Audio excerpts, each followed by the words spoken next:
3 yang beranggotakan saya Vini Rama, Saya Berdua Perawan. Saya Mas Adi. Saya Mas Alibak Maulana. Saya Rapamaya Rohail. saya Arpila Kalisya, saya Nadia Salia, saya Adel Putri, saya Skartika Dewi. Di sini kami akan melaksanakan wawancara yaitu mandi kasai. Selamat menyaksikan. Oke, setelah tiba di tepi sungai, nah di situ ada sekitar 5 prosesi, di mana setelah kedua mempelai pria dan wanita sudah sampai di sungai, biasanya di sana itu dibentang sebuah tikar, namanya itu tikar burung. Nah, itulah kedua mempelai pria dan wanita di situ. Nah, di situlah mulai di mana biasanya untuk ketua adat yang di daerah pernikahan itu atau di tempat itu mulai membacakan doa-doa atau mantra-mantra. Sebenarnya itu bukan mantra, sebenarnya kebanyakan doa yang artinya, maaf, gue akan doa orang jauh dan kita pakai bahasa Indonesia aja ya. Yang pertama, bujang 40 sudah dipukul, gadis 40 sudah hadir, melepas masa bujang, melepas masa gadis, dia sama satu kata, dia sama-sama satu bahasa. Nah, jadi makna dari doa ini bahwa kalau sudah berkeluarga itu mereka harus saling menghargai satu sama lain dan memiliki rasa tanggung jawab bersama. Nah, setelah itu setelah menyusun, otomatis mereka harus kembali ke rumah. Nah, di rumah itulah mereka juga dikasih mantra-mantra lagi, yang artinya ayolah tua atau garis tangan, marilah naik, sumpit ini menuntut ke dalam hidup, hendak disayang atau dimanja, dipaku, hendak mantap dalam asuhan ibu, janganlah hilang di tengah halaman, janganlah hilang di tengah kabut, mohon keselamatan anakku. Nah, maknanya ini biasanya doa dari orang tua untuk kedua nanti itu prosesnya. Dia kalau diberikan hanya hal sih. Oh baik, terima kasih sudah menanya. Siapa yang biasanya diwajibkan mengikuti prosesi ritual nikah? Oke, yang pertama yang diwajibkan ikut acara proses saya yang pertama harus pengantinnya itu, yang kedua itu biasanya keluarga dekat dari pihak perempuan maupun pihak laki-laki. Yang ketiga itu ada dari kayak teman-teman dekat yang bisa boleh gitu. Apa tujuan melakukan meditasi? Oke, tujuannya ya itu sebenarnya ini merupakan ucapan rasa syukur ya, gimana dari orang tuanya itu mereka bisa melepas atau mendoakan kedua mempelai ini agar bisa hidup dengan Apa yang digunakan saat meditasi? oke perlengkapan itu biasanya jika itu daun sirih, beras kunyit, banyak satu-satunya yang terutama yaitu ada ketua adatnya yang untuk memenuhi acara tersebut. Di mana lokasi pelaksanaan tradisi nikah saya umumnya dilaksanakan dan mengapa tempat tersebut dipilih? Oke, tempatnya biasanya itu biasanya mengapa setiap sungai dipilih? Karena menurut kepercayaan bahwa pada waktu prosesi itu ketika acara nikah itu dilakukan dengan tujuan untuk apa? Untuk mengujikan kedua pengantin ini supaya mereka bisa hidup dengan rukun maupun menjadi rumah tangga. Saya pertanyakan Bapak izin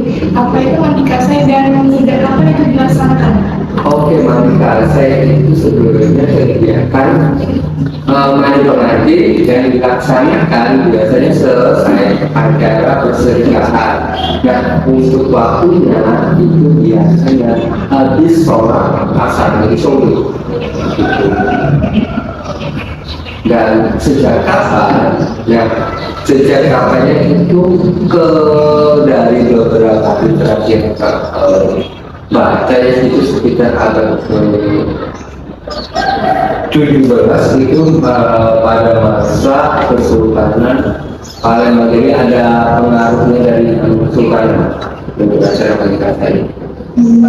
Siapa yang membawanya? Yang membawanya adalah seseorang yang kalau sekarang yang berikutnya sebagai kepala desa, lalu di sini Maka maksud dan untuk melaksanakan tradisi saya dalam rangkaian acara pernikahan. Kenapa tradisi ini juga berkaitan dengan momen sebelum Ramadan? Untuk waktunya saya mau itu sudah habis sholat asar dan sore hari. Nah, untuk pertama yang kedua berkaitan dengan Sebelum Ramadan. sebelum nggak ada sih biasanya. Kebanyakan menikah saya ini sebelum pernikahan nggak ada satu kaumnya kan. Iya. Berarti sebelum mereka melaksanakan pernikahan. Iya. Untuk sesudah mereka melaksanakan pernikahan. Jadi sesudah acara persedekahan mereka selesai, baru dikasih. Jadi gini Kak, aku mau bertanya juga, kenapa tradisi menikah itu perlu dilestarikan? Oke, sebenarnya itu salah sebenarnya. Apalagi satu kalian ya sebagai generasi muda. Masa sih nggak tahu ada upacara ada seperti mana yang meninggal. Alasannya kenapa? Karena di situ kita bisa melihat apa namanya sebuah acara yang menuntut kita dapat banyak kalau kita dapat memanfaatkan yang untuk apa? Untuk melihat bagaimana sih cara berumah tangga. Biasanya di sela-sela acara mendekati biasanya orang tua baik dari pihak perempuan hampir saling memberikan nasihat apa aja sih yang dilakukan dalam menjalankan rumah tangga. Enggak ada pertanyaan seperti ini yang terakhir. Apa dampak positif tradisi menikah di budaya daerah? Oke, sebenarnya dampak positifnya dari kebudayaan kita sendiri itu sebenarnya bisa menjadi daya tarik wisata. Jadi bisa meningkatkan ekonomi. Terlebih contohnya biasa waktu kemarin ada salah satu temen yang nikah pakai acara itu. Nah, dari acara itu banyak pedagang yang datang untuk berjualan. Jadi secara tidak langsung itu dapat meningkatkan perekonomian masyarakat kita sebenarnya. Itu. Nah, untuk kemarin saya Sabtu Minggu kendalanya apa untuk acara menikah saya? Nah, kendalanya satu, otomatis dananya itu harus besar lumayan. Yang kedua, mencari ketua adat yang masih paham tentang mandi saka ini, tata caranya gimana. Nah, itulah kendalanya. Karena masih sedikit banget nih orang tua kita yang paham tentang menikah ini. Soalnya mungkin kan kalau satu hari ada 3 acara menikah saya, bingung bagi orangnya juga. Orangnya cuma satu.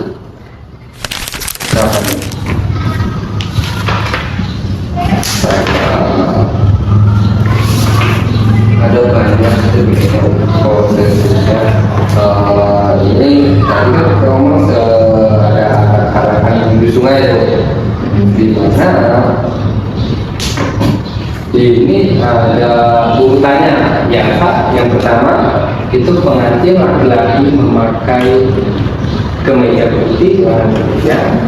dan panjang berwarna gelap, lalu dipakaikan kain songket atau kain tanjung setengah tiang, memakai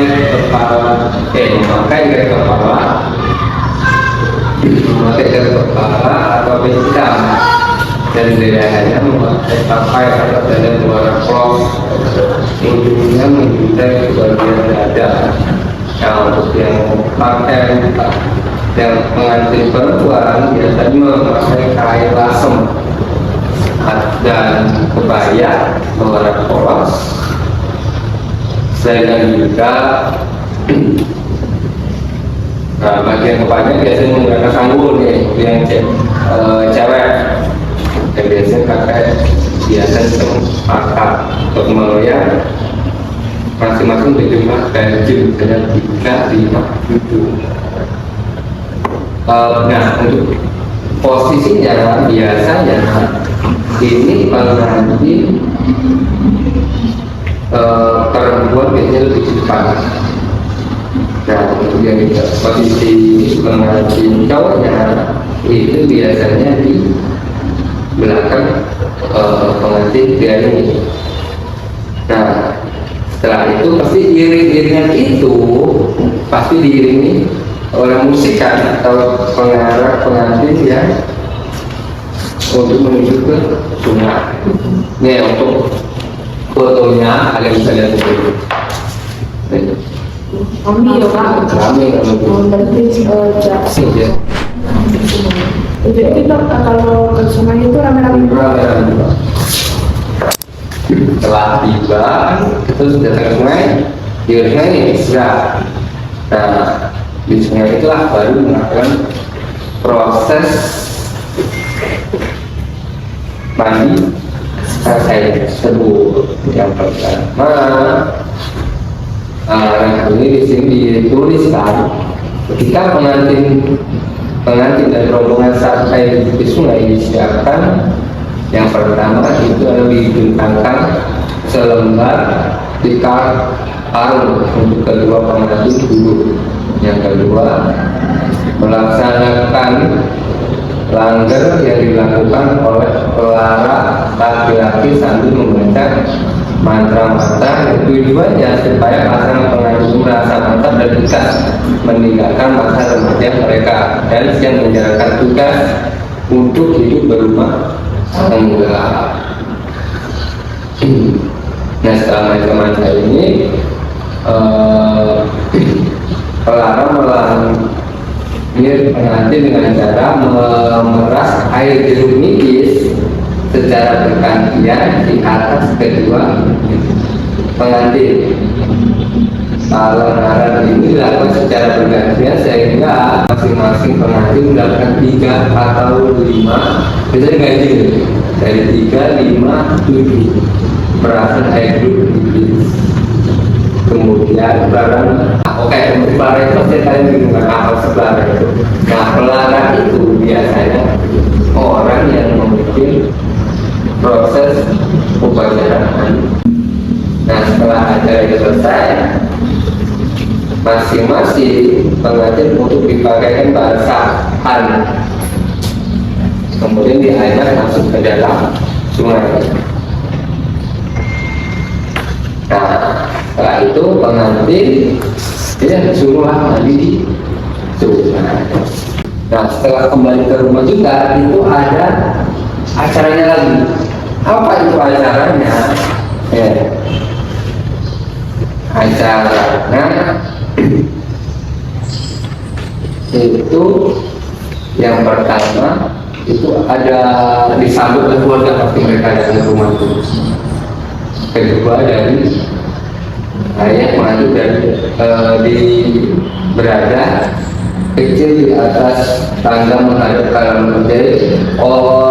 Kedua ayah pengantin baik ini maupun wanita itu sudah menunggu di depan rumah acara. Ada lagi namanya prosesi naik tangga lawu. Tangga lawu, nah, tangga lawu adalah tangga yang terbuat dari potongan batang kayu lawu yang tapi sebagai tempat pijakan yang dipasang lurus di tengah-tengah rumah.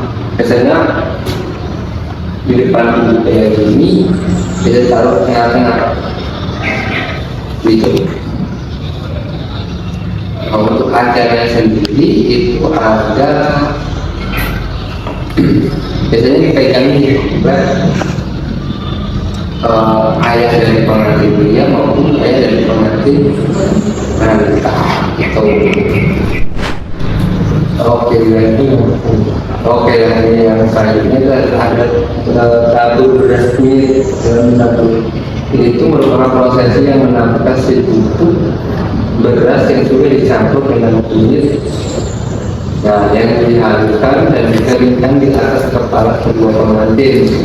Nah, maknanya itu agar pengantin menjadi keluarga yang damai sejahtera dan mendapat keturunan yang baik. Gitu ya.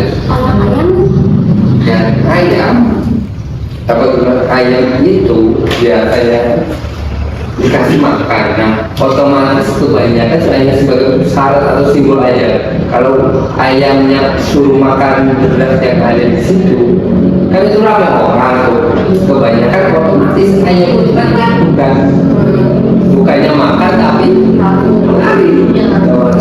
Dari lagi jaga pertanyaan dari kami. Kalau ada tambahan yang lain